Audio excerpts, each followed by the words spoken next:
Assalamualaikum warahmatullahi wabarakatuh. Salam sejahtera untuk kita semua.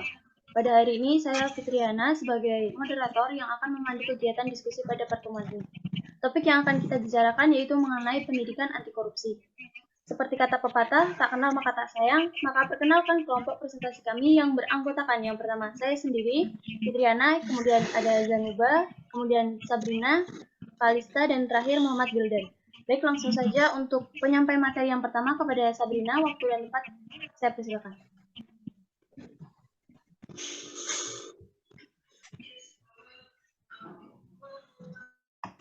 Terima kasih Fitri. Jadi materi pertama yaitu pengertian pendidikan anti korupsi. Pendidikan anti korupsi merupakan salah satu bentuk upaya pencegahan korupsi dengan cara menerapkan nilai anti korupsi yaitu kejujuran, kemandirian, kedisiplinan, tanggung jawab, kerja keras, keberanian, serta keadilan. Nilai-nilai anti korupsi harus ditanamkan pada generasi muda melalui pendidikan agar terhindar dari tindakan korupsi. Pentingnya pendidikan anti korupsi di perguruan tinggi karena alasannya yaitu pendidikan anti korupsi diberikan di perguruan tinggi karena di perguruan tinggi terdapat orang-orang yang terpelajar, berintelektual, serta kritis, sehingga dikuatkan mengenai pengetahuan korupsi serta anti korupsi untuk mahasiswa. Dan di perguruan tinggi diharapkan dapat menguatkan peran mahasiswa menjadi agen pencegahan korupsi baik pada diri sendiri, lingkungan kampus, keluarga, maupun masyarakat. Saya kembalikan kepada moderator. Terima kasih. Baik, terima kasih. Selanjutnya kepada Zanuba, waktu dan tempat saya persilakan. Terima kasih atas waktunya. Yang kedua adalah apa yang dimaksud dengan korupsi dan bagaimana ciri-ciri korupsi serta bentuk korupsi. Dari pusat bahasa Departemen Pendidikan Nasional pada tahun 2002 mengatakan bahwa korupsi berasal dari kata korup yang berarti busuk, rusak, dan suka memakai barang atau uang yang dipercayakan kepadanya serta memakai kekuasaannya untuk kepentingan pribadi serta penyalahgunaan uang negara untuk keuntungan orang lain maupun diri sendiri. Dengan ciri-ciri korupsi yaitu satu, bersifat rahasia, yang kedua melibatkan orang lain, yang ketiga melanggar norma, yang keempat berlindung di balik kebenaran hukum, dan yang terakhir adalah mengandung unsur penipuan, serta bentuk-bentuk korupsi seperti suap menyuap, pemerasan, penggelapan dalam jabatan, berbuat curang, dan lain-lain. Terima kasih, saya kembalikan kepada moderator. Baik, terima kasih kepada Zanuba. Selanjutnya kepada Kalista, waktu dan tempat saya persilakan.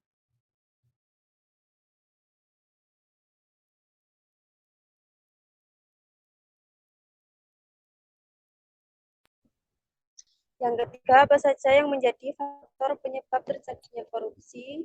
Yang pertama, faktor internal.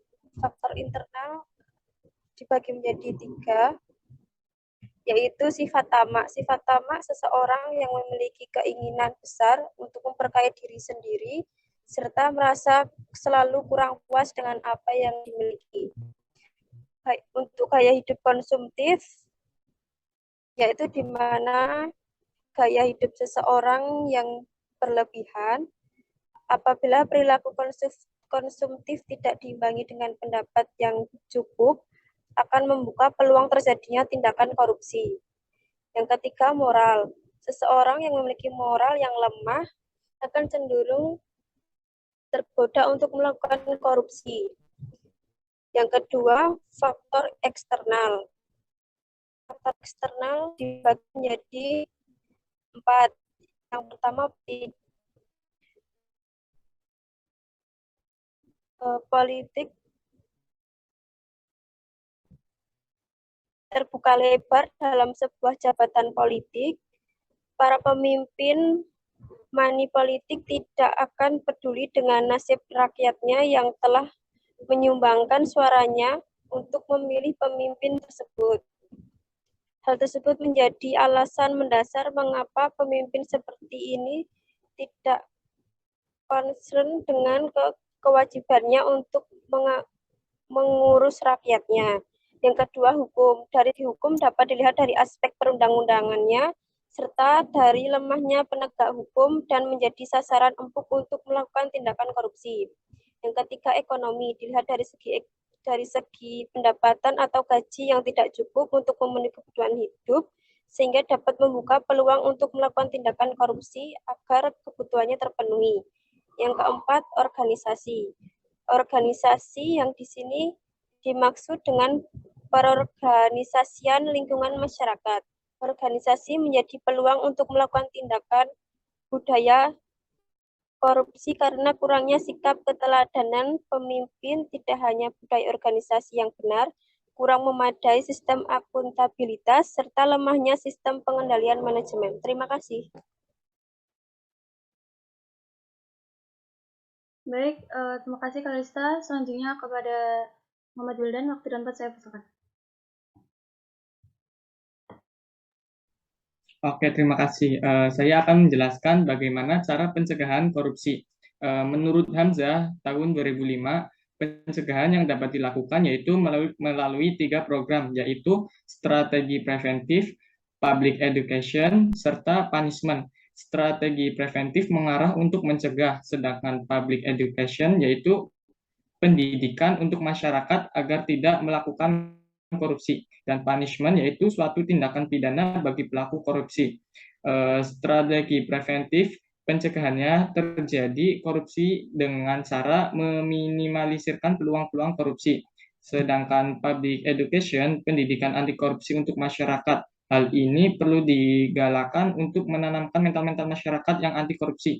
Pendidikan anti korupsi melalui berbagai pendekatan seperti pendekatan agama, budaya, sosial, ekonomi, etika, dan lain-lain.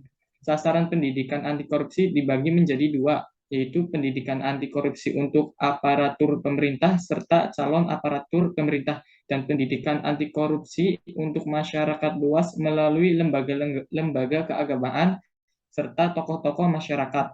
Yang ketiga, strategi punishment, suatu tindakan yang memberi efek jera untuk pelaku korupsi dibandingkan dengan negara-negara lain.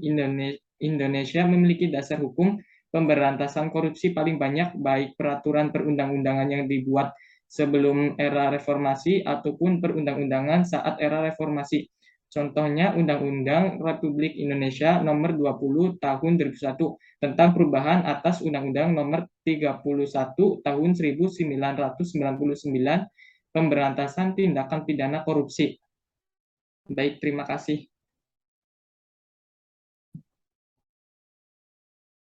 Baik, demikian tadi penyampaian dari kelompok kami. Dari materi yang tadi disampaikan dapat disimpulkan bahwa korupsi yang terjadi di Indonesia itu sudah sangat mengkhawatirkan dan sangat berdampak buruk bagi seluruh sendi kehidupan. Kemudian korupsi telah menghancurkan sistem perekonomian, sistem demokrasi, sistem politik, sistem hukum, sistem pemerintah, dan tatanan sosial kemasyarakatan di negeri ini. Korupsi dalam berbagai tingkat tetap saja banyak terjadi, seolah-olah telah menjadi bagian dari kehidupan kita, bahkan sudah dianggap sebagai hal yang lumrah. Pendidikan memang menjadi hal pokok untuk merubah keadaan ini. Akan tetapi semua tidak akan berjalan dengan lancar apabila tidak didukung oleh lingkungan masyarakat serta lingkungan keluarga. Oleh karena itu, tugas kita sebagai mahasiswa untuk membangkitkan nilai-nilai seperti serta prinsip anti korupsi tersebut dalam kehidupan sehari-hari demi kemajuan bangsa dan negara Indonesia. Baik, terima kasih atas perhatian teman-teman, dan kami juga meminta maaf yang sebesar-besarnya atas kekurangan dan kesalahan dalam penyampaian materi.